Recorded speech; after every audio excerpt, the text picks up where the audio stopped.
What's good, my people? You already know what time it is. I'm just gonna address this right.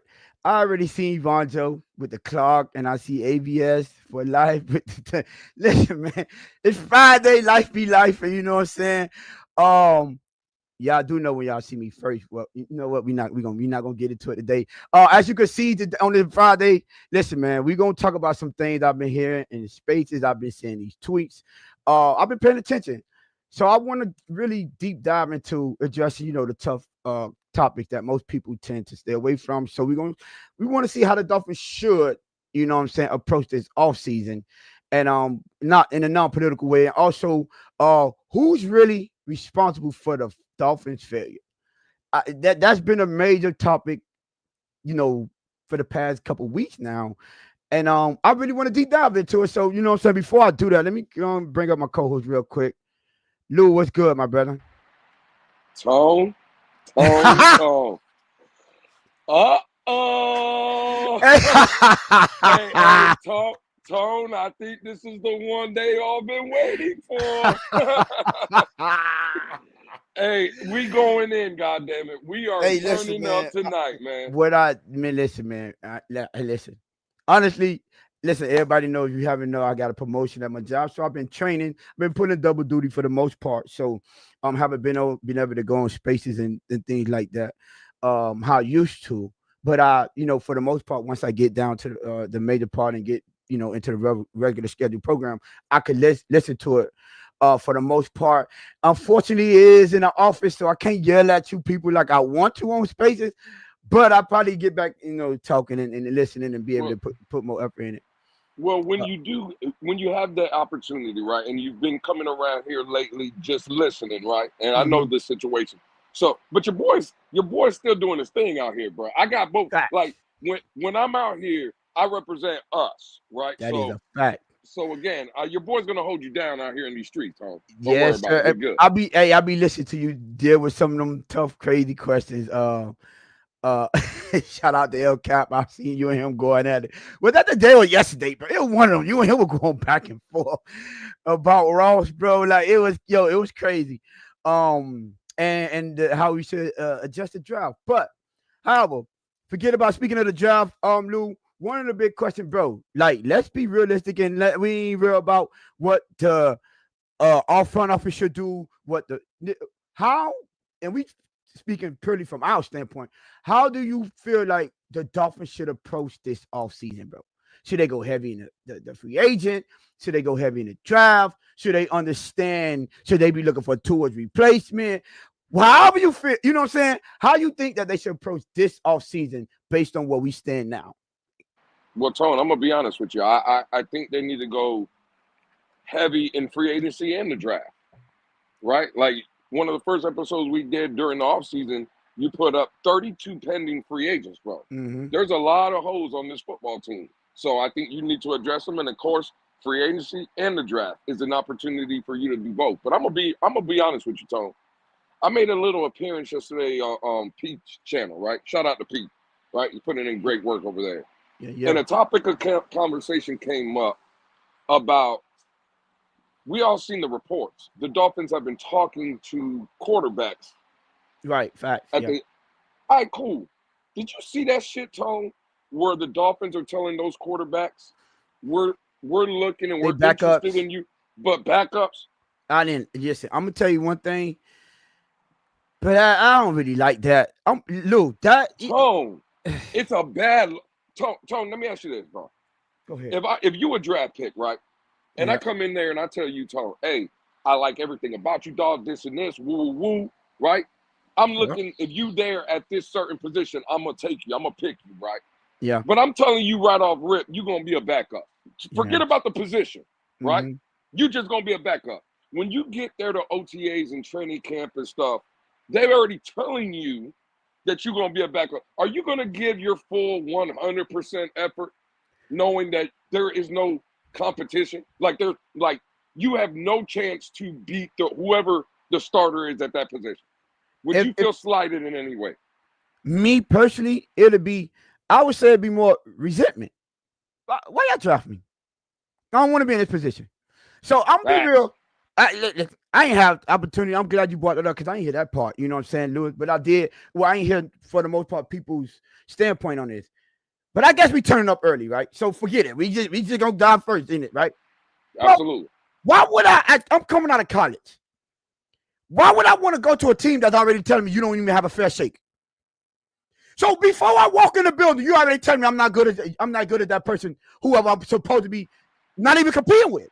Talk about it. What is the mindset of this team or the French? Like, this is what I keep trying to tell people when they come to the front office. What are they doing?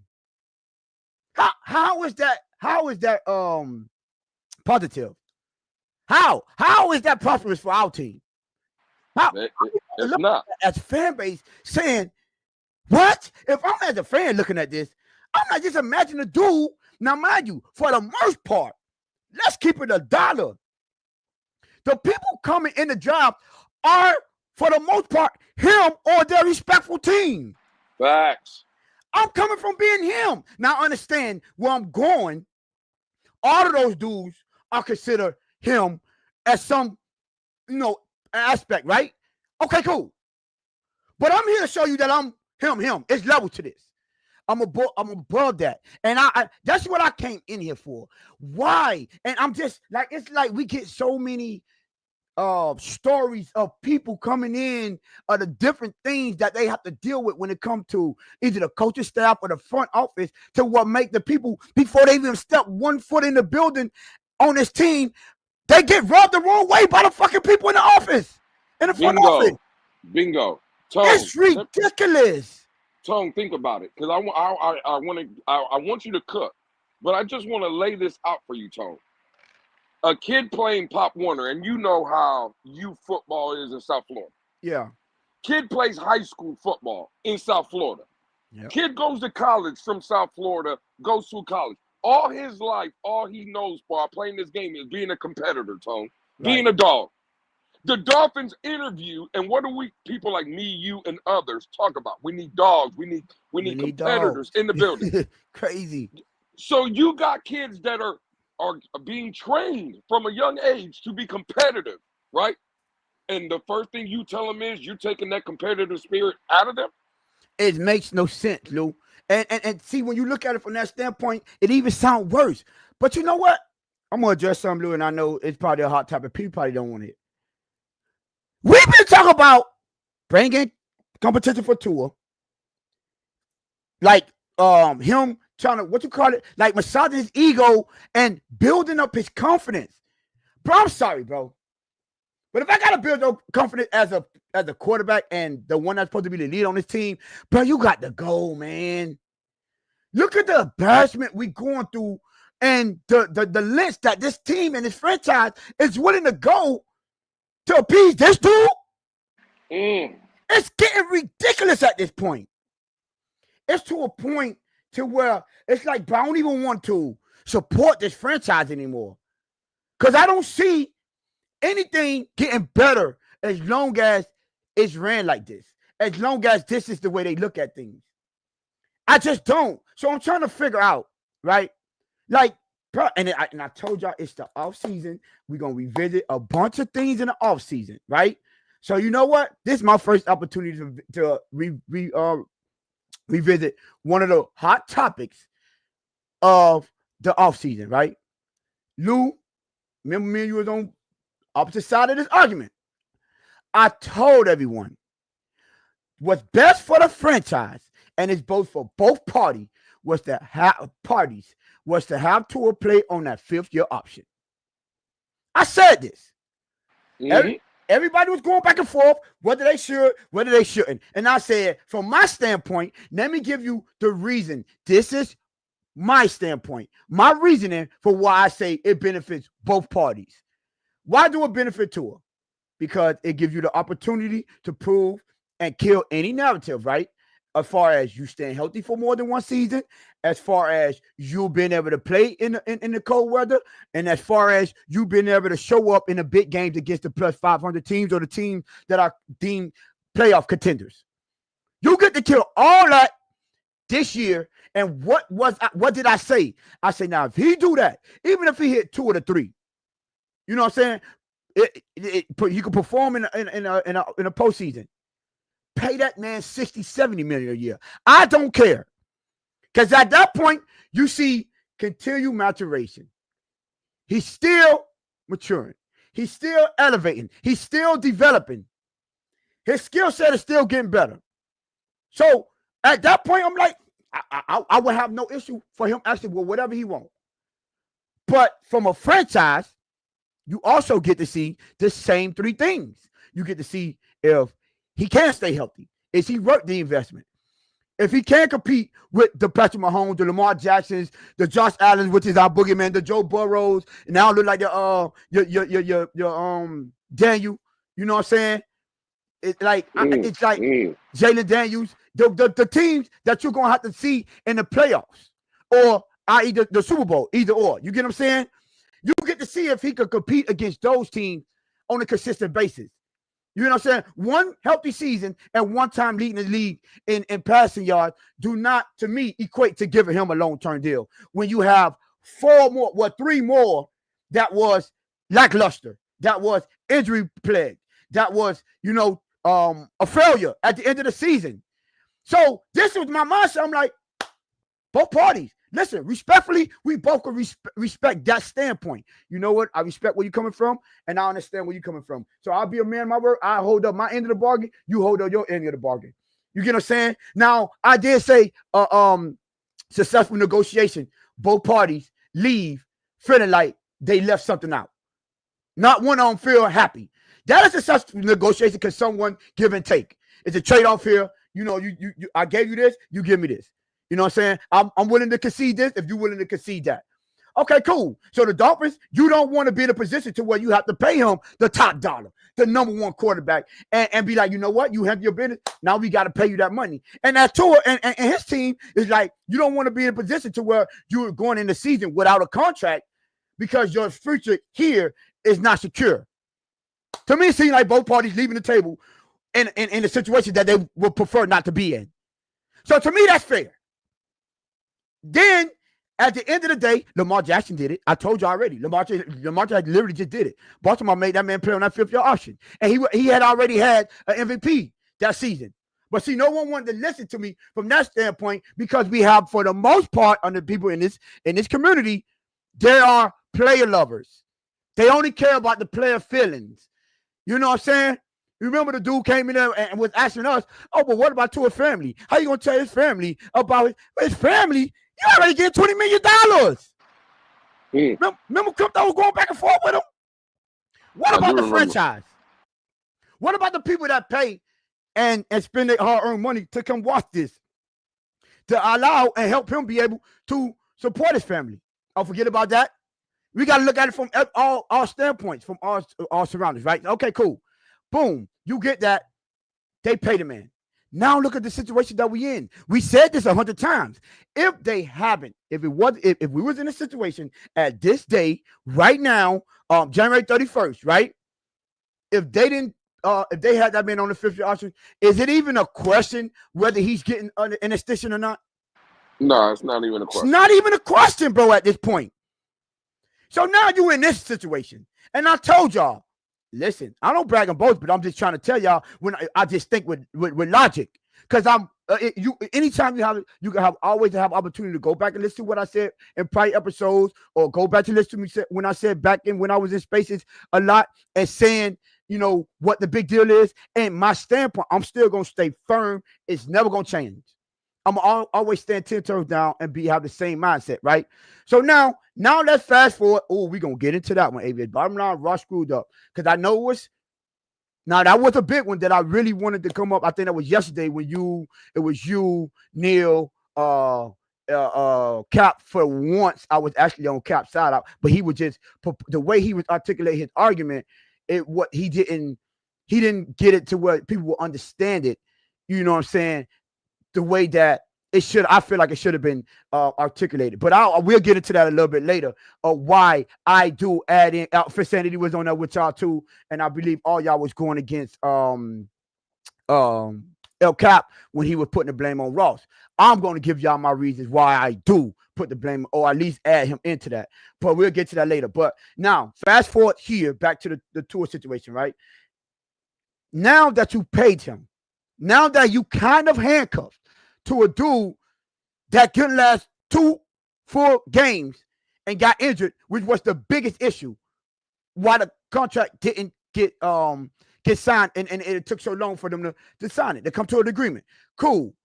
Now look at the extent that they're going to make sure this man comfortable, to try to get the best out of him, right? Because I'm quite sure no matter what you want to do, you want to get the best out of your players. If this is what you got to go to, if this is the length that you got to go in order for this man to feel secure in his position, he shouldn't be the quarterback of this franchise. Because imagine if Seattle Seahawks had that same mindset after they just gave Matt Flynn that money. And you just drafted Russell Wilson, what it was, third round, Lou? Third or fourth round? I think it was a third round draft pick, right? Third or fourth? No, Russell, I think it was a fourth. Well, okay, fourth round. Just imagine if you told that fourth round draft pick, yeah, you'll back up. That's a fact.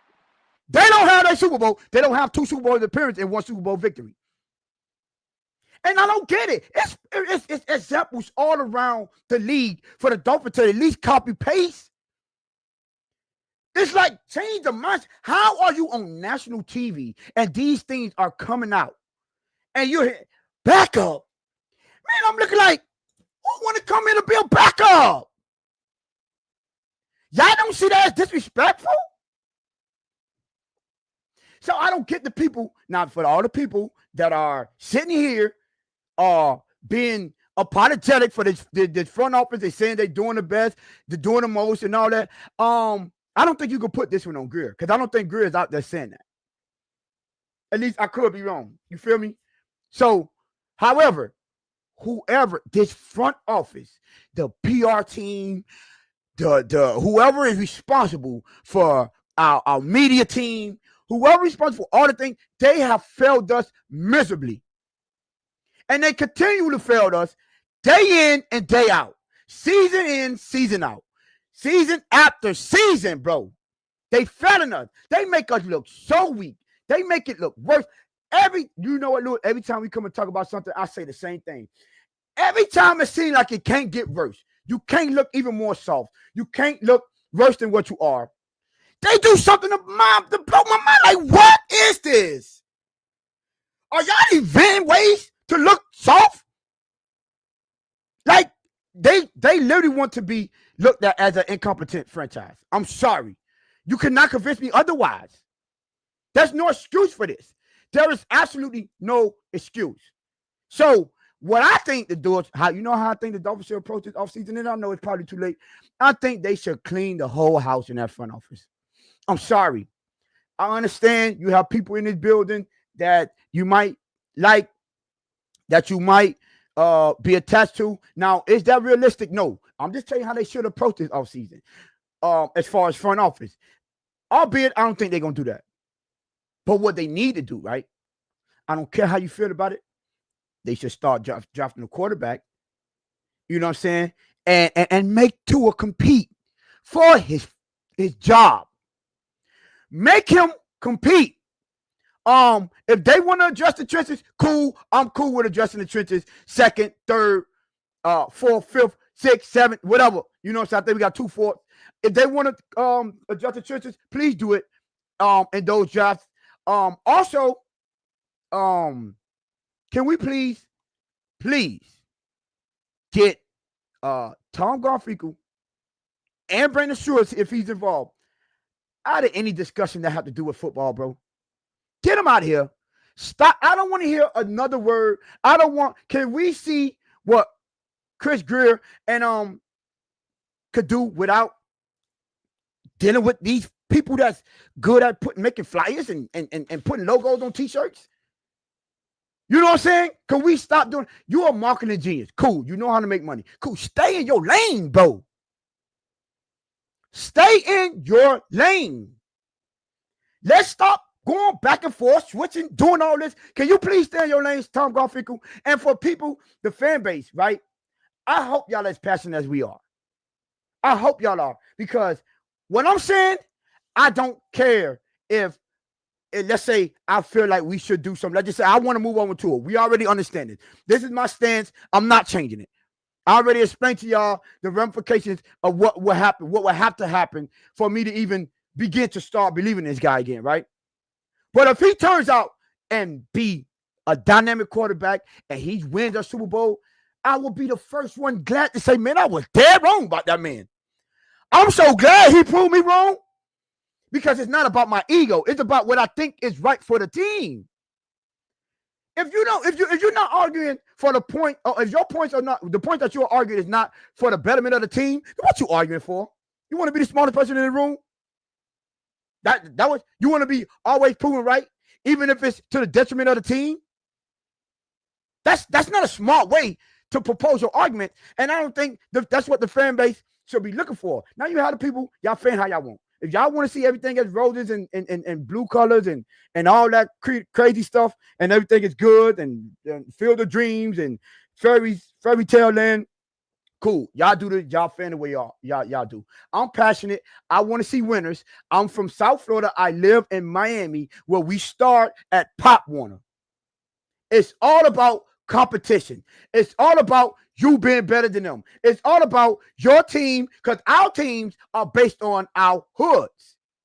You got the Overtown Rallies, you got Liberty City Wars, you got Green Cherry Bulls, we all know what hood they from. Northwest Boy Club, whatever you want, however you want to say. You know what I'm saying? If you want to go to YFL, you can switch them all. You know what I'm saying? But it's about our pride. So we always want to have the best team. We compete against each other. I want to be, now, when we started, and Lou, you can correct me if I'm wrong, right? When we started, even when we was playing in the back of our parking lots, playing in our backyards, we were playing all that, we wanted to be the best person in our immediate area first. 1,000%. I wanted to be the best one around my block. I felt like I was bad. Now when you go compete, and this is what people don't understand, when you got to understand this competition, right? And you want to talk about dogs. This is how you breed dogs. I'm going to go at everybody on my block. We going at them 100%. I'm the best one on this block. When everybody go on the other block, they about to be talking about, you about to make sure Tone ain't getting off. Or my homeboy want the same thing. You feel me? You about to make sure, what my somebody, Nate, I got a homeboy, Nate Harris. He played for Louisville, what years he was. He had an He played linebacker for Louisville. Anyway, he was in my block, right? He was feeling the same way. My older brother, fast as heck, he was feeling the same way. We went at each other so tough, bro. On God, anybody can tell you. I grew up in Swamp City overtime. When it came to our parking lot, bro, it was a breeze. Why? Because we were so competitive with each other. We go out there and play other parking lot. We like, okay, it's this easy for us. Because what we do against each other is way difficult to this. Way tougher. Then we get the best person from over there. You get what I'm saying? Oh, okay, I like him. He ain't back down. We were lighting him up. He ain't. Boom. Then you develop a squad that is used to competition. So when we got in the Optimus teams, it was easy to transition because we used to going at each other. We used to competing. So why aren't the Dolphins doing the same? Like, how do you not understand this? I could see, right? And I know I'm going on a long rant, but all y'all been able to talk in other spaces, and I've been dying to get my points off. You know what I'm saying? I can see if there wasn't documents, there wasn't series, there wasn't teams, there wasn't interviews of the greatest. Whenever you go in and you hear the stories of them dynasties, those franchises that's deemed, let's say that was the greatest team assembled, blah, blah, blah, they squad, et cetera, et cetera. All of their stories are similar. All of them will tell you how they went at each other like dogs in practice. All of them told you how they fight it, how they everything. They competed to who could get to who could eat faster, who could shoot pool faster, who can play basketball faster. Everything was a competition with those teams. Every person on that team wanted to prove they were the best at their position. Every positional group wanted to be the best positional group on the team. This is a makeup of champions. What's so hard about adapting in that mindset? And that, Lou, to come full circle, is what we come back and say the mental toughness. Y'all want to talk about how physical, he might knock you out, he might do that. Cool, you was born with that physical physique. What about your mindset? What about when you aren't the biggest man in the room? What about when you don't have the biggest level or the highest skill? Or you didn't have the best skill set? What about if you had to dig deep into something that is not physical related? What about that heart? And be like, yo, you might be better than me, but you're not going to defeat me. I don't care. I'm going to figure out a way. We're going to figure this out. But every time I look at you and every time I look across from you, I'm trying to tell you, I'm figuring out a way the way you going down, bro. I'm going to defeat you. This is what I'm trying to get people to understand. This is what y'all need to understand. It shouldn't take this long to understand. Coddling people would never be a successful way to run a franchise. It has always and will always be about competition. And unless this franchise and its front office understand that, bruh, good luck. I promise y'all, bruh, out of my 40 years of living, bro, and I've been rooting for this team since a child, I have never felt this discouraged about my team. I've never felt the way I feel now. Bro, listen, let me reiterate something. Most people, I don't know if I told this on live, but I'm going to tell you now. When I got my tickets, it was after the 5-11 season. It wasn't when, it wasn't 2016, I think it was, when we went to the playoffs for the first time. It was 2015 when we went 5-11 or 5-12. I'm sorry. No, 5-11. I'm sorry. It was only 16 games. It was 5-11. That's when I got my tickets because I was a fan. I enjoyed coming to watch this team because at least one thing you couldn't say was there wasn't the soft narrative on this team and they weren't a bunch of quitters. They might have been the most talented, but they weren't quitters. When Tannehill was out there getting smacked around and getting hurt, he wasn't a quitter. When Jay Ajayi was on the field, they weren't quitters. The Mike Pouncers of the world, even the Richie Incarnitos, they weren't quitters. Jarvis Landry went out on that field like he had the best team every game. Every game, Jarvis Landry will give you 1,000%. When we even the Jakeem Grant that was dropping, we had the Albert Russes of the world. You get what I'm saying? Those people was going out giving 1,000%. And at least we saw that on the field. Cam Wake wasn't giving up. They weren't. I'm sorry. So this is that's the type of team that I'm used to seeing perform in that stadium. So I'm like, man, they got my support. I don't care. I know where we stand, but I'm here to support them because continue to go and you can continue to develop and elevate the talent on the team. It's going to eventually get there. And then all of a sudden it hit a 180. And we got, bro, I'm going to be real with you. When Brian Flores came in this office, I was so excited. Everybody was saying, take no talent. They loved it at first when they got here, right? Because we was the least penalized team that year. Then all of a sudden when things don't go their right, now everybody say, oh, that's childish and all that. Yo, forget all that. It was a mindset. He was trying to build a culture. He was trying to build something that's bigger than talent. That's a mindset. You got to think like a champion before you become one. You got to practice like a champion before you become one. You got to conduct yourself as a champion before you become one. You don't just wake up and be like, I'm a champion. I know everybody, and I'm the most crucial of Tyreek Hill. Or that comment he did, because I'm from Dade County. Listen, bro, you don't want to be here? Slide. At least I can respect where he's coming from, though. Hey, man, you seen him? Hey, man, I ain't with, man, listen, man, I ain't never not make the playoffs. Get some dogs in here. You know what dogs mean? That means competition. Competitors. People that they think can make this team better because I'm a better talent than what you had here. You know that's the mentality of dogs, right? So people that want dogs in here understand, you know you might bring in somebody that might be better than you, right? But those dogs respect other dogs and say, if I can't beat you, I'm at least match that energy, boy. And we're going to bring, as a team, they not going to be able to touch us. But you got to understand the dog mentality to understand that. There would never be, I would never understand why you're going to talk about, who the heck going to come here and say they want to be the back? Bro, I would never get over that. Back up. You're going to tell a dude that came from college that was probably the best person on play on the team? Yeah, but you ain't better than the dude that can't even win a playoff. You know, he fold. He has a losing record against the 500 team. So you going to come here, but you not better than him. Huh? Now, why would you even want somebody like that would accept that on your team? I'm just trying to figure. Can somebody help me with that thinking, with that mindset? Someone please help me to figure out why should I want something like that on my team?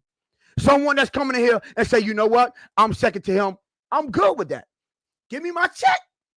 I'll back up to her. I might play. I might not. He might give me 2 or 3 opportunities to show what I got, but I'm cool with that. No. I want the dude coming out of college with the Russell Wilson mindset. I might be a 4th rounder, but I'm better than him. Just give me an opportunity. That's the mindset. Yeah. My bad, Lou. It's over 30 minutes. I've been yelling. Nah. And listen, man, I get it. I get it. Get the shit that off. mindset is ridiculous to me, bro. It was killing me that I couldn't get in them things on spaces, that I couldn't at least what are we talking about here? No, bro. No, I would never accept that. I'm sorry. I'm too much of a fan for this team. I'm too passionate. Y'all can see I got sweat dripping all down me, bro. Like, I'm passionate about this, bro. Like, for real. This is not an act. I want to see my franchise become one of those franchises. You know what I'm saying? One of those franchises. I don't care about that. I even raised my level to my standards. It's a very topic that people, it's a controversial topic. I'm like, yo, hold on. You mean to tell me we got a trophy of a dude in our front and in front of our stadium that even win a goddamn championship, a Super Bowl? You haven't won a Super Bowl, you got a statue? Hey, Lou, I want to ask you a question. What's that? Do Alonzo Mourning got a statue? I don't believe so, no. Wasn't he the dude that held up this franchise around the same time and a little bit after when Dan Marino was holding up the Dolphins franchise? Wasn't he that dude?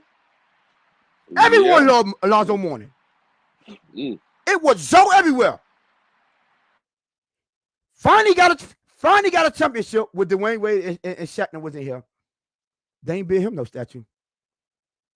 He put in way more work than Dwayne Wade, but Dwayne Wade bought them chips.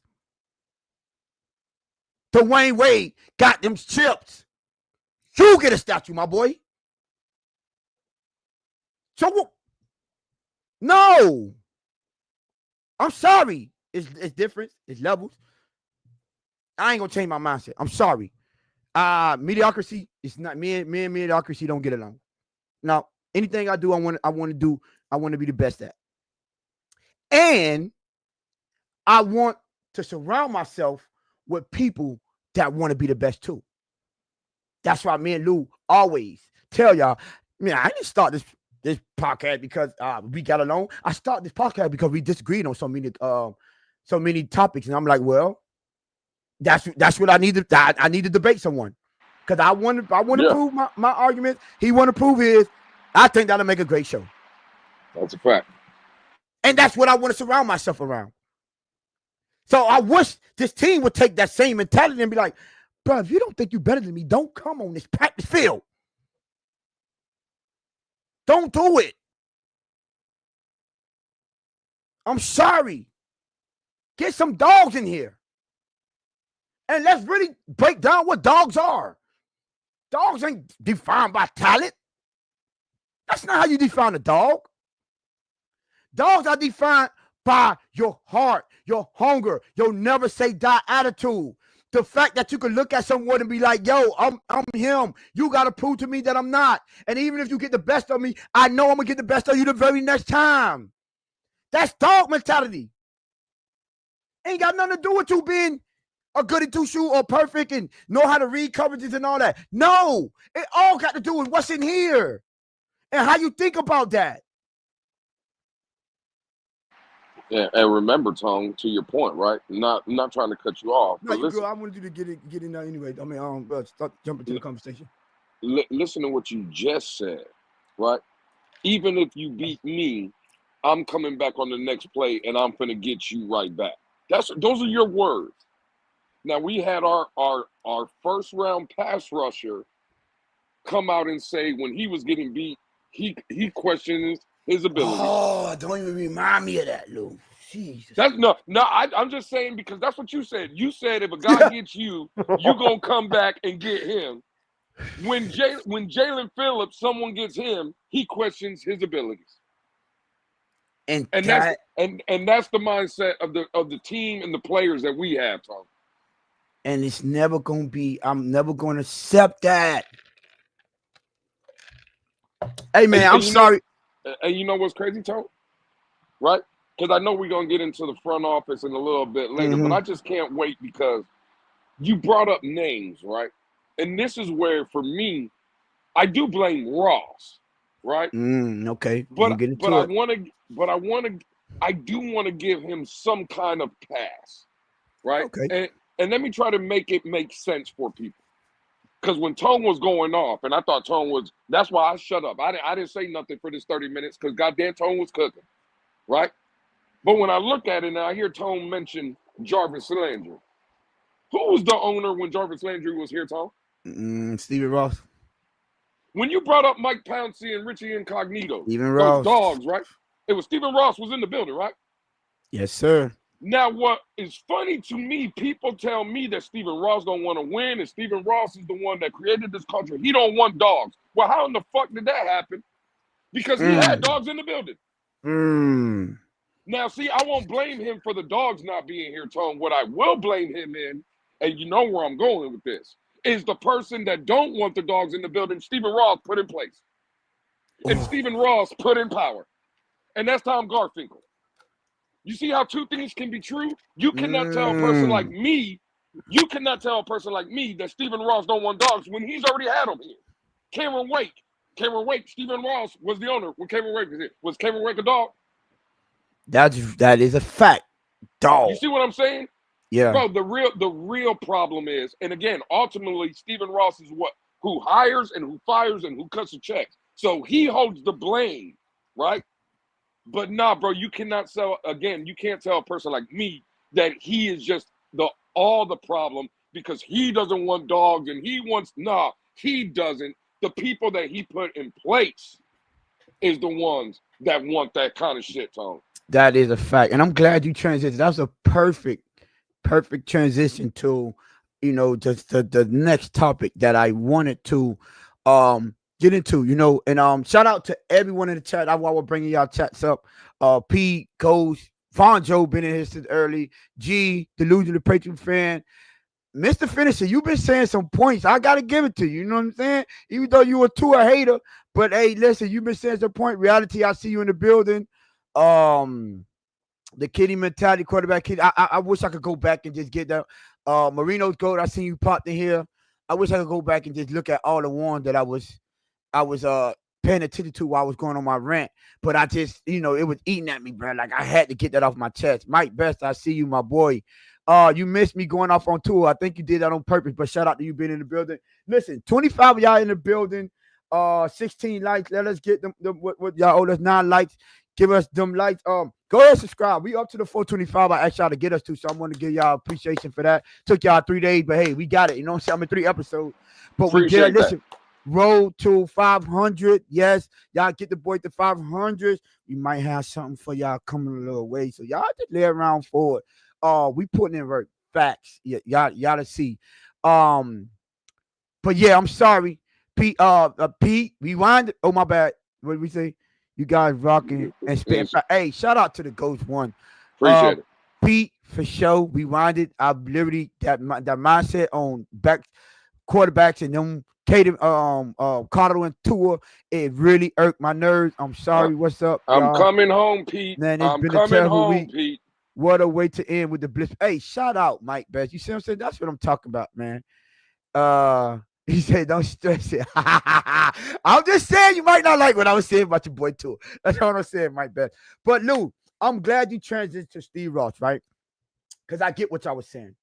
Can't lay the blame at the feet at his feet because he's willing to open his pocket. He's willing to do all that. Um, but I will say, and you kind of alluded to it, so I'm guessing you understand where I was coming from. Because I was gonna say, no, you can't. I'll give it to you. It's the players on the field. It's Greer. It's Mike McDaniel.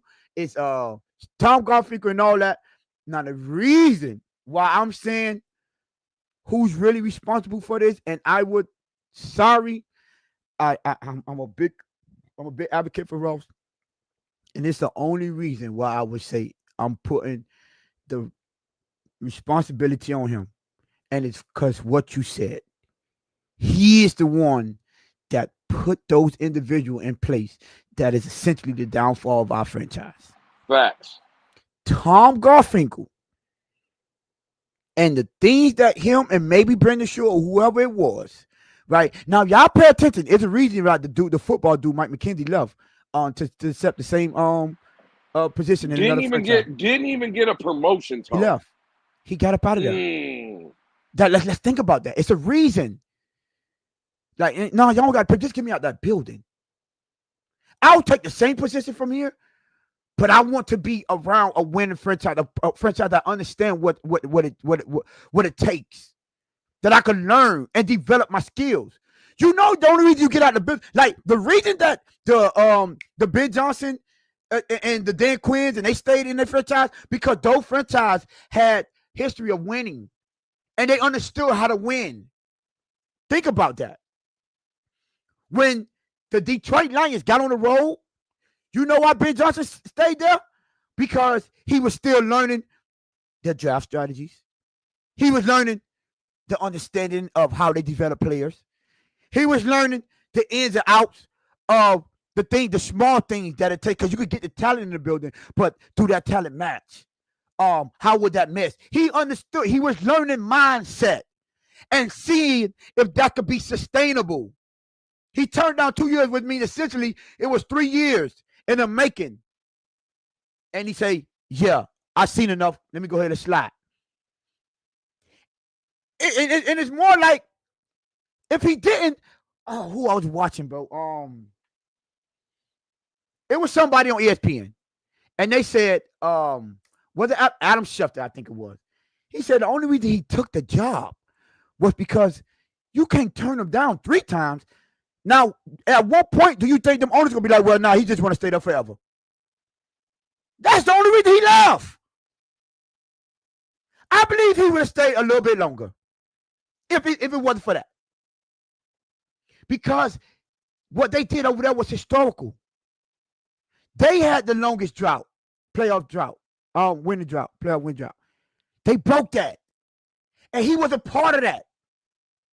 So he wanted to learn as much as he can for him to take that with him and that knowledge and implement that, sorry, and instill that same type of mentality in his next venture. Now he's at Chicago, and I'm quite sure he's going to implement a lot of those principles that they had in Detroit over there and learn how to mesh a team together and develop a scheme and develop a team that works well together, not just talent. Do y'all understand the majority of their game breakers and their game changers are draft picks? I think Jared Goff and David Montgomery is the only ones that are their game changers that wasn't drafted by them. Everyone else was drafted. So he understood that. But you got people like Mike McKenzie getting out the building. So yes, I'm sorry. I'm putting majority of this on Ross. Stephen Ross, I'm sorry, my brother. You have the right mindset. You have the right mentality. You just got the wrong people. Mm. I'm sorry. Can you imagine if he had that? And I know y'all might hate him, but somebody, let's just say with the mentality of, because I don't want somebody with the mentality of Brian Flores. Now, I do think that Brian Flores needed what happened here for him to develop and understand, but you can't have an ego like that when you get in a position of power. You got to learn how to understand, nah, I can't go at it from that standpoint. And it's a better way to address that. Not how you saying that, defending him and making any excuses for how he handled it. He handled that wrong. But majority of these people in this franchise was shocked when he got fired. But because we saw the team that he put on that field and how tough they were. And I know y'all don't want to hear it, but if we had any other quarterback outside of Tua, I'm guaranteed he make them pay off them 2 games. Them 2 opportunities he had. Now the second one, he missed it essentially the opposite way that Mike McDaniel made it. It made it. Right. We went 9-8 and they needed someone to lose. It's just the team that we needed to lose lost, and the team that they needed to lose won. 1000%. So let's get that out. Let's get that with a way lesser talented team, right? Cool. But imagine if you remove a Tom Garfinkel and get someone with a football mindset, understanding what it costs and what it takes to develop and elevate a franchise, to build a winning culture. If you put that same mindset, that same money, that same willingness to listen to them and let them make the decision to someone that know what they're doing, you would be a very great owner. We wouldn't be, well, people like me now, but majority of the fan base wouldn't be so tough on you as they are. Because I don't ignore the Tom Brady trips. I don't ignore tried to go get Lamar Jackson. I don't ignore he tried to go get Deshaun Watson. That's not an owner that don't care about winning in NFL. He tried to go get Sean Payton too. Sean Payton as well. I don't forget that part. But that still don't make me turn a blind eye to the fact that you got non-football people in his front office that have no clue onto how to run a franchise. If you had a god doggone senior VP or senior president, whatever Tom Garfinkel is, that understand you hire a GM to be a GM. Move. Get out the office. I will talk to you when I need signs made. I will talk to you when I need promotion. I will talk to you when I need you to get the fans excited to come in to watch the team that I assembled. I don't need to talk to you when I need to bring in a coach. What you know about what to look for a coach? Please tell me what accolades that you have that you understand what type of coach we need in this building. Somebody let me know what history of football knowledge that he have, that he knew what he was talking about. None. And Tone, that's the point, right? I wish people could just connect the dots, bro. Right? Connect the dots. You illustrated about Reggie McKenzie leaving, going to Tennessee, didn't even get a promotion. He just left. Vic Fangio couldn't wait to get up out of here. Brian Flores reportedly said, you niggas don't know what the hell you talking about. My bad for saying the word, right? The fact of the matter is, why is it always the football people leaving the building? Could it be? Because, Tone, let me bring this up to you. So Vic Fangio, we were having a conversation the other day in the Twitter, and I forgot who said it. Shout out to whoever it was, right? If you're listening, shout out to you. Coach said there's one in the chat right now. He dropped the item. He talking about this. Hey, man. Hey, you in the trenches. Listen, you in the trenches. It's different over here now. It's different. You got to stand in the paint. Yeah, you gotta say it in the paint.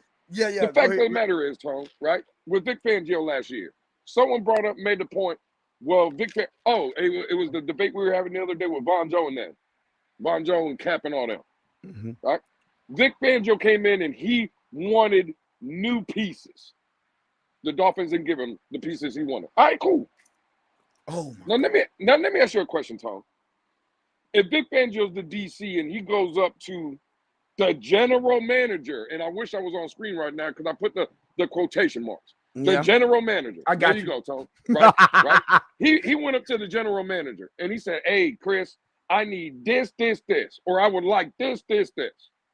Could you imagine if Chris Greer had to look Vic Fangio? And again, Vic Fangio coached in this league for 40 years, Tom. Could you imagine if Chris Greer had to say, "All right, well, hold on, let me go run that by Tom Garfinkel"? What the hell do you think Vic Fangio would be thinking when Chris Greer turned his back to walk his happy ass to Tom Garfinkel's office? Exactly what he was thinking, Lou. Hey, Philly, as soon as this year's over with, I'm on my way. I'm on the way. You Exactly. see what I'm saying?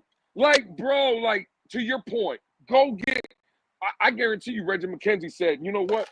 I'd rather sit my happy ass in Tennessee with a way lesser team. Because what Miami is, on a paper, roster wise, they're a better team than Miami or Tennessee, Yeah, yeah, right? yeah, But Reggie McKenzie probably looked at it and said, shit, I'd rather go over there and at least work with some football people yep.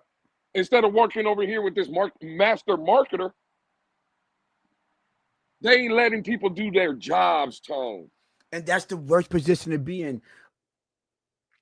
Reality is say Elliott got here and made a comment about Lamar Jackson, about Lamar, and immediately had to apologize to Kitten Boy Tour. The team is soft because of Kitten Boy Tour. You know what?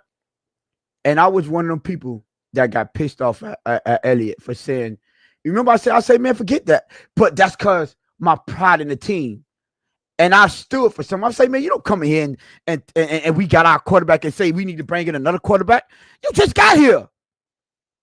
But at least I stood for principles. But guess what? 2020 hindsight, he looked like he knew to a wonder guy before he even got in the building. That's crazy. That is crazy. I was like, get him out the building, bro. You ain't finna come in here and talk trash. But at least I stood for something like, nah, you ain't coming in here with all that craziness, disrespecting nobody.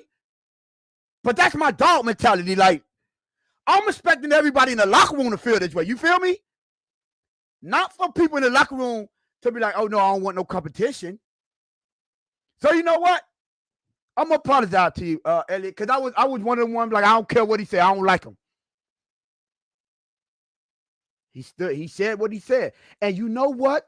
I'm glad that just brought me to another topic.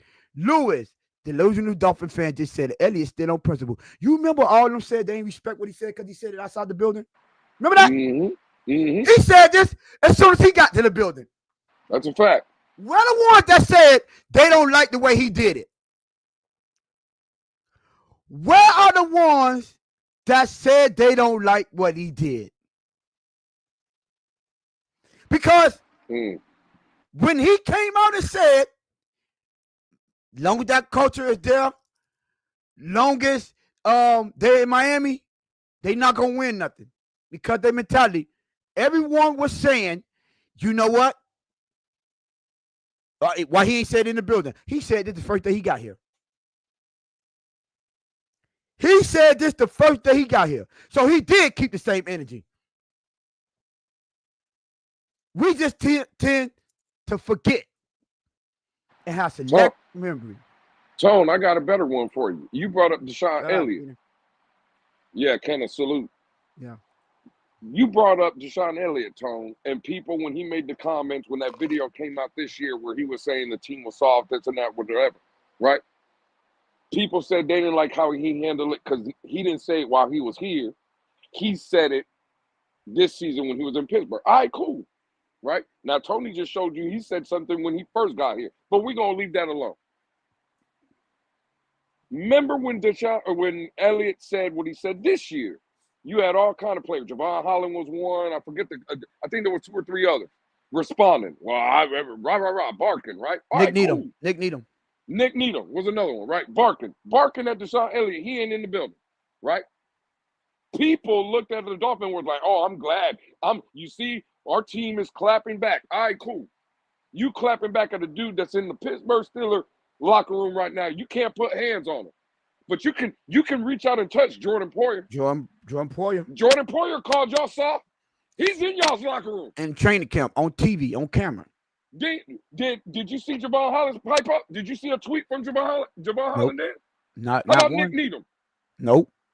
All right, Tone, how about this? Jordan Brooks. In the locker room in Green Bay, Jordan Brooks is standing there, no shirt on, people walking behind him. We see the interview. He called everybody in the locker room soft. Soft. He That's said, what yeah, he said. we played up. He said, we showed up today in Green Bay. We were soft. Did you see any tweets from anybody? Go seeing what you're saying. You late, Ghost. He's saying it. Don't worry, you gonna catch it on the delay. Yeah. I ain't see nobody pipe up at him. Did you see Jordan Brooks show up on Monday and in the next interview with a black eye? Anything? Not no one nothing. said not one peep. Now you piping up with Deshaun Elliott not in the building. You got people in your locker room calling y'all soft. It's quiet as a church mouse in there.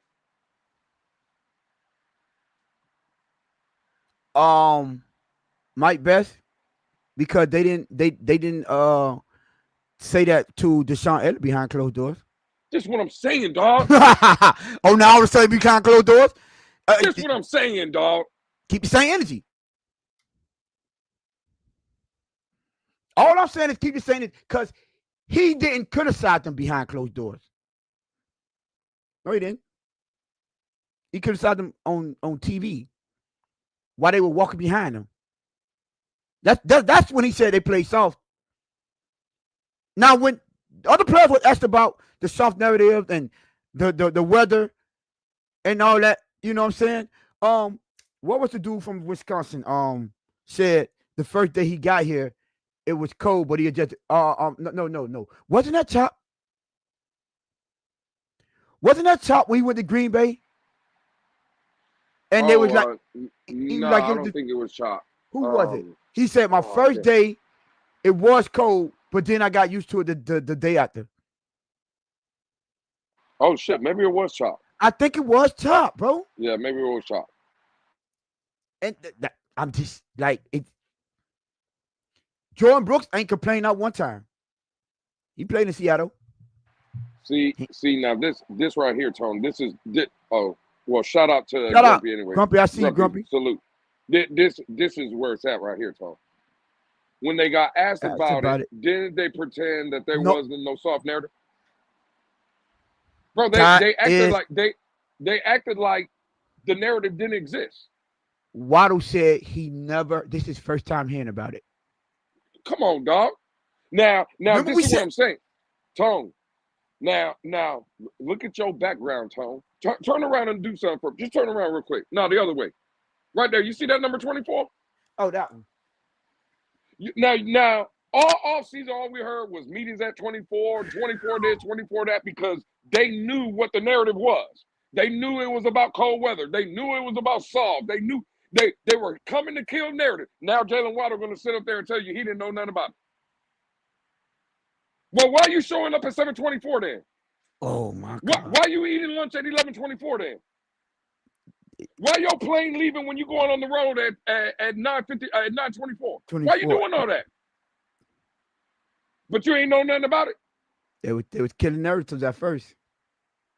You see what I'm saying, Tone? But now, hey, Tone. See, but now the Blitz pickup, we the haters. No, we not. We keeping it real. Well, no. Well. But I get what you're saying. They gonna try. They gonna try to say that, right? We the negative. We ain't putting out the good vibes, Tone. The problem is, me and Tone don't have nothing to do with the outcome of the games on Sunday. Why would me and Tone come up here and have positive vibes when the team ain't giving us positive vibes?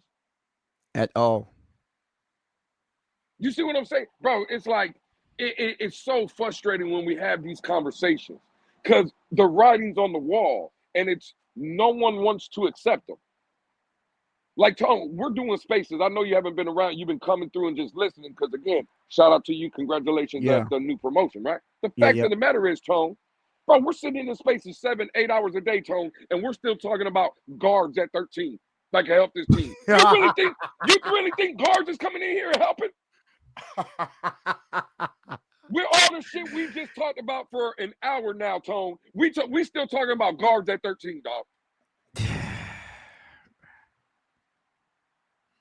I mean, Yeah, brother, ain't nothing to do but put your head down, Tone. Like, what are we talking about? it's you know what, Lou? And see, I went on my tour rant earlier, and I don't like harping on it. But y'all want guards so bad because of the lack of play that we have at quarterback. This is why everyone is crying about the god dang on offensive line so much. Like, let's call a spade here, bro. Ain't nobody in Washington calling for guards. They need everything on that offensive line. Well, except for tackle. Up there in Houston, I don't see. I don't like. Let's be 100, bro. If it wasn't for the play that we get in that quarterback, offensive line wouldn't be that big of a deal. It will be a luxury like it is for every other team. Because I don't know who it was, so I don't know if it was true. But if this is true, and if Indianapolis Colts had the number one offensive line, look what lackluster quarterback play yielded them. Look what it. Boy, hey, Tone, I'm telling you Hey, right now, I'm going off. No, I'm going off, Tone. I'm going go, off. go ahead. No, hell no. Leave that up there, goddamn, Okay, because I'm going off. I knew. I'm going off. We want guards because we can't get a 3rd and 1 and 4th and 1. Tone, you reading this shit? I'm funny because I was like, Let me ask you a question, Tone. Who's the guards in Washington? we don't know. They have not one problem picking up the 3rd and 1 and 4th and 1. We They don't. have no goddamn problem. Hey, hey, can someone tell Who me would they lead? again? Who would they lead in Who? Russia? Well, oh shit, Tone. I'm glad you asked. That was the running back with 900 yards. No, that was the quarterback. Or that's what I'm saying. Oh, the quarterback with Yeah, 900 yards. they went for third and 1, 4th and 1 all the time. 3rd and 4th And and 1 all the and time. and even right. See, people have this narrative. We got to run the ball. No, you don't. You see, on this network, every Wednesday, come through. We doing film breakdowns. On them 3rd and 1 and 4th and 1s, when people are running open, that's why we're not picking up first downs. Because the Running wide quarterback open. ain't throwing the goddamn ball. Hey Lou, on 3rd and 4th and 1, if we had the best offensive line in the world, are they running quarterback sneak? Mm-hmm. I'm just asking the question. Are they running the quarterback sneak? Because we could do this back and forth. And thank you for proving my point. It wouldn't be such a big deal about guards if we didn't have lackluster play at quarterback. Let's call a spade a spade. I'm sorry. And I hate to tell you, you know what? I need to go check this season because this season if it dropped. But bro, if I'm not mistaken, Lou, I think we had a 68 or 70% success rate on running the ball on 3rd and 4th and run this year. I remember last year, it was a high rate. You remember when they ran it with Mostert? I remember it was. I think we had he had it 14 total times, and he converted 11 out of 14 times. 1,000%. That was last year. Earlier, that was last year. Yeah, that was last year. Earlier this season, I think. Go ahead. No, but remember when we did the exercise? I don't know if we did it live. We were back on stage, I think, or whenever. Mm-hmm. You looked it up. Remember when Tua was out? Yeah. And we were running the ball? Mm-hmm. And you were even shocked. You were like, damn, Lewis, I didn't know we were running the ball like that. Because I told you, we were getting 130, 140. Yes, you did. We did point that out. Now, Tone, let me ask you a question. Was Liam Meikenberg out there? starting? Yes, he was. Was Robert Jones out there starting? Yes, he was. So why the fuck again do we need a guard? I I'm don't not know. saying we don't need I, an upgrade, but people want to make it seem like we can't run. No. It's not that we can't. Stop with these narratives, bro. You're lying to yourselves. Is what you're doing, bro. Could we get better? Yes. But Tone, this is the problem I have. See, we can get better at guard. We can get better at tackle. We can get better at running back. We can get better at receiver. We can get better at tight end. Hey, D tackle, corner, safety. Take your pick. We can get better. The only place that these people don't want to get better is at quarterback, and that's the only position that really fucking matters. yep. And I literally just said, I don't know if he was listening, but I literally just said, I'm not taking guard at 13. I literally said that. I said, now they want to go second, third, fourth, fifth, sixth. I think we got 2 fourths, two sevenths. If they want to adjust them, by all means, yes. Yes, cool. Not ignoring that. Well, Tony, don't worry. You're not getting a guard at 13. Remember, you're getting a tackle that's going to be playing guard. Just remember that. You're getting a tackle. You're not getting a. Do you see how stupid that sounds, Tone? I get it, man. Listen, I get it. But, hey, it is what it is. No, Grumpy, I didn't say we suck ass in Houston. You asked me could we have won that game. I said yes, and then you followed up the question, said, "Are we going to make the playoffs?" And I said no. So yes, I'm a dream killer. Thank you. Yeah, Hey, don't you know what worry I'm about it, saying. chat. Don't worry about it, chat. Grumpy will end up texting Tony here in a little bit. You know they What got some message? secret thing Reality. going. What message? The Snee had to apologize to Kitten Boy. Think about it. What team has to do that for their quarterback? I mean, we no. I had the tour rant a little earlier, which is it's more of the front office like placating. Can't even say if it's placating. It's coddling at this point. Like for real. Like I get it, bro. You This is why. have, This is why huh? I'm coming home, Pete. Tone, I'm sorry, but this is why I'm coming home. Because Pete is spitting facts right now. That is a fact. This is a Pete. Hey Pete, I know you are a Tony God. That's your man. But please let me come back home, Pete. Let me come home. God. Hey Pete, hey Pete, I'm telling you right now, I'll buy you a month subscription of ice cream. I got you. But just let me come home. Bro, Tone, Pete is spitting facts, bro. When this season did Tua get hurt because of the guard play? I'll wait. Not once. Tua in week 2, Tone, got hurt himself by running into another man. The boy went to sleep, Tone. Yeah, that's a fact. Now, what's funny is that same dude that knocked Tua out of the game, when he didn't even try to, Patrick Mahomes ran him over in the AFC Championship game to score a touchdown. That same That's what dude, what? Patrick Mahomes did. Oh. See, Tua hit Damar Hamlin, Tone, and was sleeping before he hit the floor. Mm. Patrick Mahomes He said, ran. Yeah, ice cream, Pete. I you got know you. I'm how to, coming home. hey, Goddamn it. I get him ice cream from the ice cream Hey, truck, dog. Pete. Hey, Pete. What you like? You like the little SpongeBob with the eyeballs? Don't tell What the you Pete. like? Don't Snow tell the cones? Pete. You like ice cream? Ice cream cake? Whatever you want, Pete. I got you. Bro, the fact of the matter is, like, what are we talking about here, man? Bro, the league is changing. The years of the pocket passer, the statues, those are dinosaurs. You Yeah. need a guy that can do both, right? I'm not saying that Tua don't have no value, but again, it's limited value. When you see across the league, everybody else has these dynamic playmakers. Nobody's perfect. Lamar plays bad games.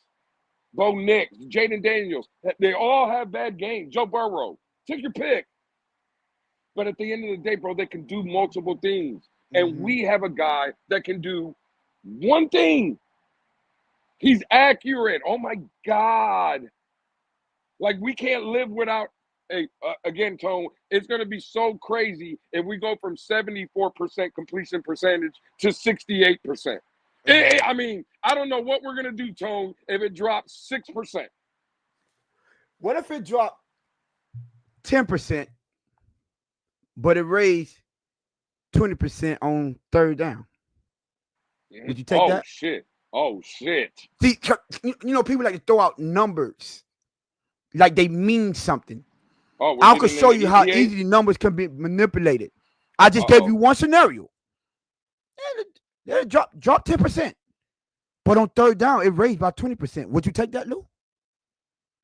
I would definitely take that. Now the Absolutely. overall accuracy and the overall percentage is gonna be down by 10%. But I guarantee your victories are gonna go up. I guarantee your sustainable drives are gonna go up. I guarantee your time of possession are gonna go up. Yes, boy, have you watched Joe Burrow play football? Don't please, Mike Best. Don't do it. Bro, Joe people are Burrow just in their feelings. is my favorite quarterback. Have you watched that young man play football? Go watch how many plays he make with his legs and get back to me. Well, either way, Tone. Joe Burrow. Mike Best wants to bring up Joe Stop it, Burrow. That's Game Boy fine. 3. Game Boy can't wait. Boy, you love that Tyler Hero. Well, you know what, Game Boy, you beat me to it. I was gonna wait till the end of the show to throw that little jab in, but you got it. You know what I'm saying? You got it. But forget about Burrow, bro. How about a guy that has been to the last or 5 Super Bowls in the last 7 years? You know what? You know what Patrick Mahomes did in the AFC Championship game, Tone, Two on rushing third down. touchdowns. Four first down conversions using his Mm-hmm. legs, Tone. Yep, four of them. Four of them. Four of them. And that guy's been to 5 Super Bowls in the last 7 years. Four of them. What are we talking about? And I like to point out, because I was listening to the I was listening and I was setting up the stream yesterday. So I was setting up a stream while I was listening to you on Pete's channel. That's why I didn't go up because I know Pete said, "Come on," I think it was him told me to pull up on it. I was setting up the stream, bro. I was, I was putting in a little work. You know what I'm saying? Appreciate Lou for appreciate my hard work with that I did with that thumbnail. You know what I'm saying? Kill the thumbnail. I was in there putting in work. You know what I'm saying? So but I did hear, just like you said, 4, right? Lou, and I remember you and Em was going back and forth about the Patrick Mahomes and Andy Reid narrative. And I wanted to come up there and tell you, Andy Reid, yeah, he had Donovan McNabb but couldn't get over four straight. You said it. He said it on there. 4 straight. Yeah. Came to Kansas City. Went to a championship game. Then he got to 2, I know for sure, 1 with Alex Smith. No, I don't think they ever made the championship game. Wasn't it? I don't think so. No, not. I don't even think they won a playoff game. Well, no, I think they won one. They did win. I know for a fact they won. Well, anyways, the comeback yeah. Alex Smith, right? They get rid of Alex Smith and bring in Patrick Mahomes. 7 straight AFC championship games and 5 Super Bowl appearances. So I get when people say, "Oh, we can't just give Joe Burrow. I mean, not Joe Burrow. Sorry, Patrick Mahomes, because if he wasn't here, it probably wouldn't win as much." Why didn't you say the same thing on the opposite side? If he wasn't here, Andy Reid wouldn't be doing this. Absolutely. That's what I'm saying. Why people tend to forget that when you trying to take so much credit? Oh, don't kill Patrick. Yes, because he's the quarterback that got Andy Reid over the hump. Now, correct me if I'm wrong. Just as many great play designs like that motion Kadarius Toney in and then out. A lot of teams run that. Let's be real. Right? But it was great to call it. It was great to do that, right? But what about the time when he had to scramble for touchdowns? What about the time he had to scramble for first down? First of all, what is Patrick Mahomes really known for? What is he famous for? Not playing in the pocket, not running Andy's scheme to perfection.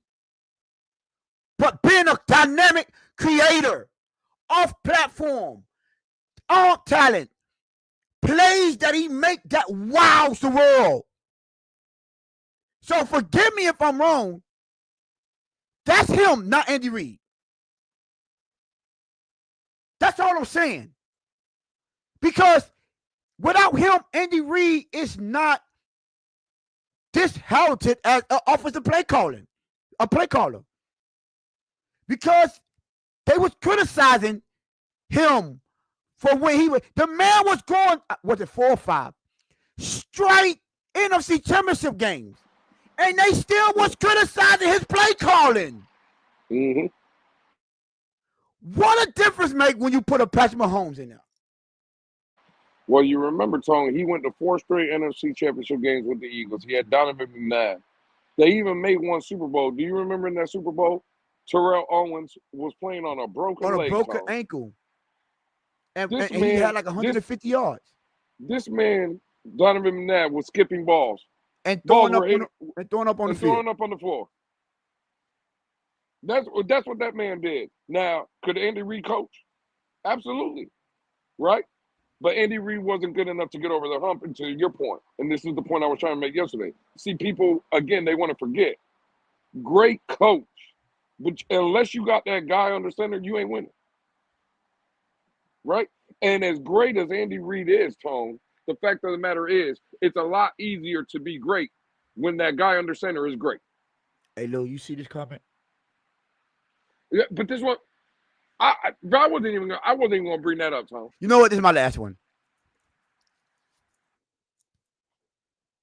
If you want to build a championship, you think Cincinnati would like comparing Joe Burrow and what's his name, the head coach over there, so, at Cincinnati? What's Cincinnati head coach, Lou? Zach Taylor. Zach Taylor. You think they saying that? Nah, hell no. They think they quarterback and they head coach better than them. So much that they was it the mayor or someone deemed Arrowhead Stadium Burrowhead. Burrowhead, absolutely. But we got people in our front. You know what? I'm gonna take it down. You're right, Lou. We're not doing this. We're not doing this. Raise your standards. Raise your expectation. Woo! Now I won't say the Rams won none. The Rams got to a Super Bowl with Jared Goff. It just my dude Matthew Stafford got them the actual Super Bowl. You get what I'm saying? But we're not gonna sit there and act like the Rams they had some talent over there. But I get what you're saying. Quarterbacks do change franchises. Tone, I got one more. So Tua isn't Lamar, Allen, or Mahomes. See, but those dudes ain't going nowhere. What? Well, no. Tone, see, I'm going somewhere else with it, Tone. You see how he got a comma after Lamar, and he got a comma after Allen, but then he got the exclamation point after Mahomes. Yeah. See, he should have had another comma, because Tua ain't Jaden Daniels neither. Oh. And a comma after that one, Tua ain't Joe Burrow. Oh. And a comma after that one, Tua ain't C.J. Stroud. And a comment, you can keep having commas. Tua's way down on this list, dog. Like, we want to make it seem like, well, Tua's right there because he just ain't Lamar, Allen, and Mahomes. No, Tua ain't a lot of people. See, the problem is I was told on a call, right, clowning, right? People ripping me, well, let me rephrase that, trying to rip me because I said Bo Nix is better than Tua. And I was spot on. I was on that phone call. I was spot on. Because I guarantee you, if you put a poll up, not on this channel, but I'm just saying you know what, maybe I might do that on my Twitter. I'll put a poll up. If you could have Bo Nix right now or Tua Tagovailoa, who you choosing? I'm quite sure it's gonna be Bo Nix. Well, it should be Bo Nix, but we talk about the double fan base delusional. I'm going Bo Nix. Well, I'm talking about the real ones. Because the fact of the matter is, we know what Tua is after 5 years. Yeah. Maybe Bo Nix is not better than Tua right now. What I will say is, who has a better upside? Right now, Bo Nix, I It's not even. It's not even close. especially based on the arm strength. So, It's not even close.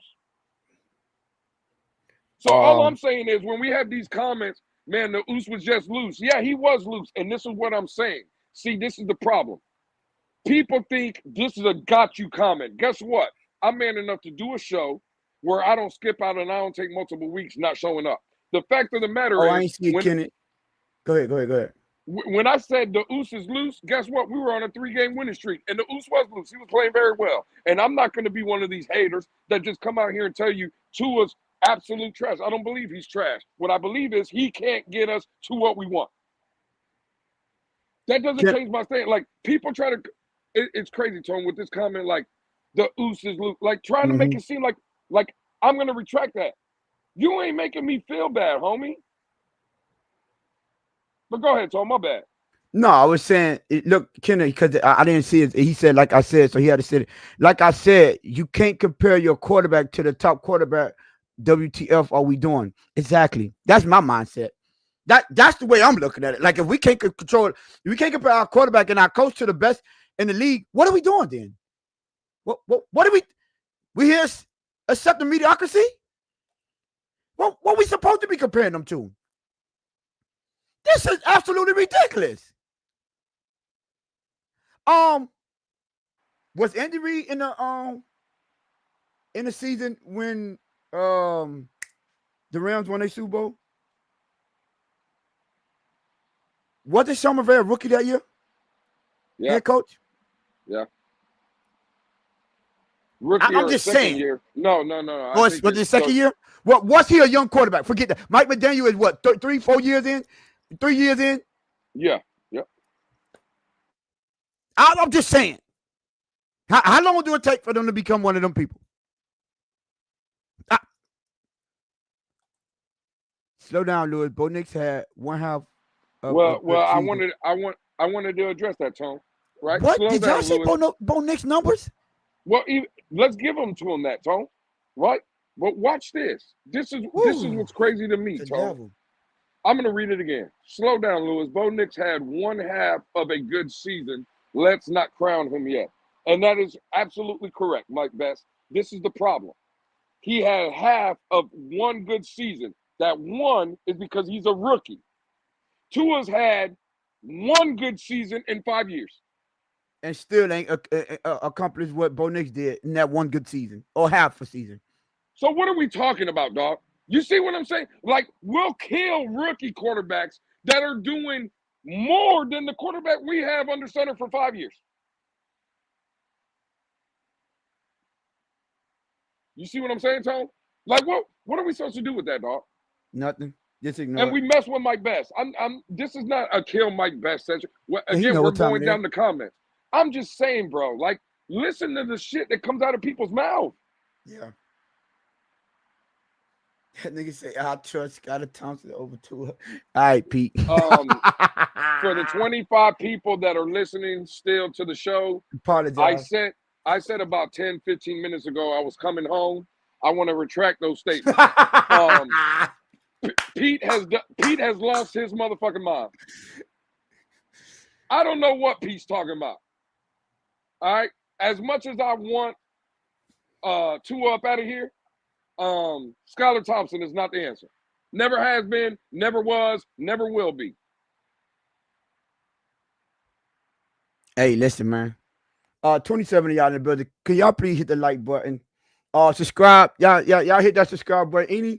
We have any people that's in here, and I do got the numbers. Y'all do be in here watching. Go ahead and hit it. I mean, y'all like the content. Y'all love the content, so go ahead and hit that subscribe. You know what I'm saying? We do have the analytics over here. I do go through the analytics and see how many unsubscribers watching this. There's quite a few of y'all. But hey, listen, man. We appreciate y'all being in the building. But if y'all want to come and get the notifications every time we live, just go ahead and hit that subscribe button. You know what I'm saying? I wrote the 500. We still are doing that good giveaway at 500.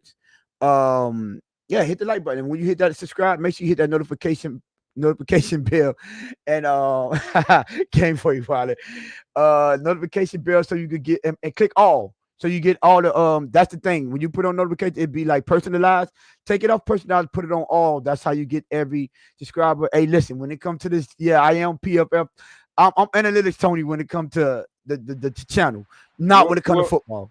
well, Shout well, well, Tone, real quick, the Ali, shout out to Ali, my out guy, Ali. man. He asked me, but I would love to hear your thoughts first about Kyle McCord. What do you think? Some of the things that come out. He's playing at I believe it was the Shrine Bowl and The now the Senior East Bowl. West Shrine Bowl. Yeah, yeah. So what are your opinions on a guy like Kyle McCord? I did. I mean, listen. Like I said, him and I keep on forgetting his name. The Indiana quarterback, Rook. Yeah, Um, Rourke. Yep. yeah, Rook. I won my. Kyle McCord. He's a gunslinger now. You know, Joe Burrow a gunslinger. Matt Stafford a gunslinger. I've messed with gunslingers, bro. Like for real. But you get what I'm saying. Listen. I wouldn't mind bringing him in. Uh, I like quarterbacks with that gunslinger mentality. Now his trust in his arm tend to get him in trouble a little bit. With trying to fit balls into little tight spots and stuff like that. But guess what? Hey, That could be coached. hey, hey, Oh well, yo, football. I'm sorry, that was wow. hey, Yeah, yo. that was wow. Yo, that was the first AO the whole time. I think, I know, God, dog. I know. We haven't done it in a while, but hey, But yo, like, yeah, yeah, that's why squeezing yo, balls in the tight holes, hey, that like, well, hey, yo, trusting his own talent to throw the football in, you know what I'm yeah, saying, in yeah, tight yeah. windows, in tight windows. But listen, I like you develop them. I don't hear no Jordan Love, crypto. You develop them. Shout out to crypto. I don't know if we gave you a shout out, but shout out to crypto. Yeah, I'm not mad at that. I'm not mad. Listen, bro. You know what I'm saying? Like everybody know. What's up, Anthony? Everyone know me, Lewis, and I think Alex too. If we had our pick, we're going Jackson Dart. Cool. I wouldn't even mind if they take him at 13. I know a lot of people saying they're not going to do it because we have Tua. I know that's the football way of looking at it, and I do understand that. So I would never kill y'all for that take. It's just for me. I've seen enough of Tua to understand that the skill set needed to win on a consistent basis and compete against the upper echelon teams. Tua possess the ability to do them. He just can't do it consistently enough to where it don't get him injured. And I'm sorry, that's the truth. We've all watched the playoffs. We've all watched the hits that each and every quarterback has taken. And don't lie, we do understand that our quarterback cannot take those type of hits game in and game out. I'm sorry. I got to keep it real over here. Doc, I see you in where you at. Doc, shout out to you, man. Appreciate you for pulling up on the boys. You know what I'm saying? Who? Oh man, no, sir. Anthony, you must not have been of Anthony, you must not been over here. And if you're not, I know I seen you before, but make sure you hit that subscribe. That like I know I seen you on Peace platform. But yeah, hit that subscribe. There is, and I'm gonna repeat this, Anthony. I am a Cam Ward fan. I'm a UM fan, and everybody feel I even got to bet if Cam Ward go to the Giants that he will have a better season. Well, his team will win the division or have a better record than Jaden Daniels, Lewis, special guy. So I'm a big Cam Ward fan, but I'm not wasting no picks to move up for no one in this draft. No, sir. No, no, can't do it. Can't do it. I'm sorry. I get it. He said, Doc said, be your own people. Well, So, that's not the comment I wanted to highlight. Let me get to because this is the best question of the day right here. Was Doc really in the NFL? Again, I don't know nothing about that. facts. It has been. I don't care what Lewis I say. don't know. I do It not has know. been confirmed. I got you, Doc. They ain't gonna play with your name over here. I Yes, don't sir. know that.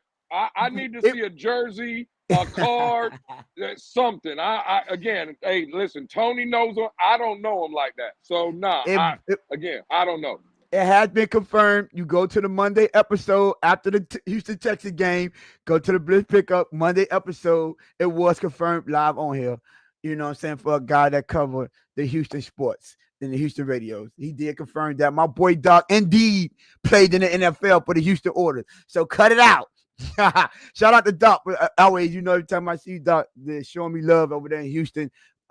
Even though I already know we rock like that, but I'm always gonna be forever grateful. You know what I'm saying? Louis, Crypto know what time it is. Hey, Hey, hey, first of Crypto. all, Somebody had asked me a question because they said they seen a picture, right? Of not a bunch of dudes in the picture at the place we was. I want Crypto to let y'all know who was the only one left out there with a number. I'm not gonna say. I want let Crypto to tell y'all. That's all I want. That's all I want don't to say. nobody believe crypto. Don't nobody believe crypto That's anyway. all I want to. Well, ask Doc there. He was there too. Not what I will say, right? Because I know Yo, we troll up here a lot, we talk, yeah, but again, we do this show because of people like Doc and others that come through, fact. right? And this is the realest thing that I can say about Doc. Genuine dude. Forget about the NFL career, right? Mm-hmm. Because that speaks for itself, Tone. What's Fact. impressive to me about a guy like Doc is what he's doing now, after, right? And all the things that he does, being a principal at a school and showing young kids, the youth, the way to go, right? Giving them opportunities and stuff. To me, again, impressive being in the NFL, of course, but what the man stands for, what the man is, and what he's doing for the community is a lot bigger for me knowing Doc and the work that he does than actually knowing Doc because he played in the NFL. And hopefully that's no shot at Doc. Doc, if you're listening, just that's from the heart, homie. That Forget is a about the fact. NFL stuff. What you do in the community is much needed and appreciated. That is 100% facts. 100. Um, yeah, he said Doc has bad tour taste. B, he's great. I guess he mean but he's great. Uh, yeah. Oh, there you go, Doc in there. Doc said salute. But yeah, man, listen. Absolutely. So, I mean, we love interacting with our chat, albeit sometimes y'all say some of the craziest stuff. Might best, you know what I'm saying. Y'all want to defend Tua? Listen, we gonna keep it 100% real. That front office, I'm sorry to tell y'all, if we have people like Tom Garfinkel continuously if we continue to have people like Tom Garfinkel in our front office calling shots that people like Christopher Greer have to answer to. If Chris Greer got to answer to people like Tom Garfinkel before he make a football decision, that is a recipe for disaster. I'm sorry. It is what it is. Y'all know what y'all come over to the Bliss pickup for. The real, unfiltered, honest truth. And this is what we have to, this type of content that we give out to our fan base, to our subscribers, to our supporters. Shout out to my boy again, Paul. Listen, man, when we get to the 500, it'll be easier to get this merchants. I do see the people that reach out in the DMs and things of that nature. It is a little bit more difficult because I have to go do everything from the local standpoint and then try to ship it out, and then it does become a little bit more expensive because we're not mass producing it. So, once you get to a certain levels, we could just mass produce it without us have to go out there and just do it how I do. I thug it out, man. I go from work, go to my little spot, boom, boom, boom, get them thing hooked up, and then ship them out. So, but shout out to y'all for already supporting the merch. And my boy Crypto, uh, uh, um, fuck, Grumpy don't rock one. You know what I'm saying? Post a picture up on that. So I do see it, and I do appreciate y'all Look showing at you. support. You shouting out Grumpy and he taking shots. It would take about 6. Hey, listen, man, do the best I can. Oh man. So yeah, man. But listen, bro. Lou, you got anything before we get up out of here? Yeah, I do. We're gonna be changing the pay scale around here, Tone. Because I don't know. Here recently, there's been a lot of there. You know what? Never mind, Tone. We're gonna talk about nah, hey, shout out. Hey man, I Oh don't my know, man. God! You know what? I don't know. Is this too no? You know what? You know what, Lou? You right. We're gonna talk about this. Yeah. We're gonna have to start handing out. Hey, we're gonna come up with some new merch, man. It's gonna be some back braces, man. Me and Tone need some You know back what? braces, You man. right, man. Anthony, what? Man, Anthony, man, what comment you put up there? This one, I hope it is. I hope this is Anthony because I ain't reading nothing else. Tony and Lewis, I would rather trade down, get more capital with a team who's desperate later in the first round or early in the second round for a quarterback and bolster our defense. I don't think defense was the problem, sir.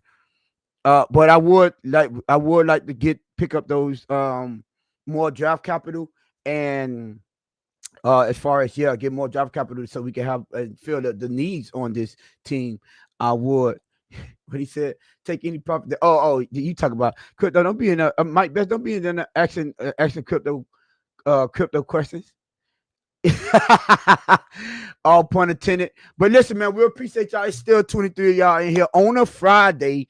You know what I'm saying? Y'all could be out there getting drunk, having a good. Well, y'all still could do it if you in Miami like me. You know what I'm saying? But shout out to y'all for pulling up, doing and showing and supporting us. Please hit that subscribe, hit that like button, hit that notification bell. Yeah, man. We'll see y'all road to 500. We'll see y'all on Monday. Have a great weekend, man. Hey, Tone, real quick, right? Please, for the 22 that's still in here, right? Again, this is maybe a little, it's not emotional, but I do, bro, people don't realize doing these shows is hard work, right? Yes. Tony said yesterday, I was out here representing the Blitz pickup on a panel while Tony was here Yes. doing the grunt work, but Yeah. putting the thumbnail, right? If you have seen the thumbnail, please, for the people in the chat, throw up them fire emojis in the tap one time for Tone, man, and let Tone know he hit a grand slam with the thumbnail. Tone, again, bro, you from me to you, you already know this, but for the work and all the things you do for this platform, I salute you, homie. I appreciate that. Hey, You know what I mean? appreciate that. You feel me? Yeah. I think I appreciate it, man. You know what I'm saying? I do, and I just want y'all to understand that it's not. I used to take the little thing before we get out. I used to take those little things for granted. I really did. Till I started coming back here and doing it, and with the help, you know what I'm saying, and things like that of that nature, right? And I see behind the scenes, like I see, like when y'all see half of the time when Lewis is not on stage, the man is literally at work doing it from his car, bro. You feel what I'm saying? So I just want y'all to understand to come and do this. I respect all the platforms, all the Dolphins content creator. Y'all have earned even more respect from me. And I'm quite sure Lewis feel the same way from seeing how we have to do this, the effort that it takes, especially the channel that do it 5 days a week. The effort that it takes to do this day in and day out, even though y'all count us for the 7:30-ish, bro, it'd be crazy trying to get here on time, especially when you're working, and especially when you have things to do. You have responsibility. I have a child. Lewis have a couple children. I don't know exactly how many, and it is tough to try to do this day in. But guess what? No excuses. We hear like clockwork, and you never hear no complaints. So I do appreciate that, Lou, because like I know, sometimes I be up at 2, 3 o'clock in the morning making sure that thumbnail get out so it could be ready It's a the next fact. day because we get out. I just, you know what I'm saying? You got to maintain call priorities. You know what I'm saying? So if it's a word of the way. And shout out, I saw all the fire emojis and the words fire. I don't know what Grumpy was thinking about throwing the Hey, kisses up there. Tone. Hey, Tone. Crypto. So, he don't know how to work the fire emoji button. He just wrote fire. That's what I said. I said Mike Beth put great work, Tony. Facts. Mike Beth put the fight in there too. Okay. I see y'all. So listen, really appreciate y'all. And I'm shout out I appreciate you, Lewis, for letting them understand how much hard work go through behind the scenes and look what content me and Lewis give y'all with the limited of time because we both have full-time jobs and we come over here and deliver every single time. So, and I appreciate y'all coming through and listening to our takes and understanding and appreciating us giving this content. But shout out to y'all. Keep on liking, keep on subscribing. We'll see y'all on Monday. Peace out. Peace.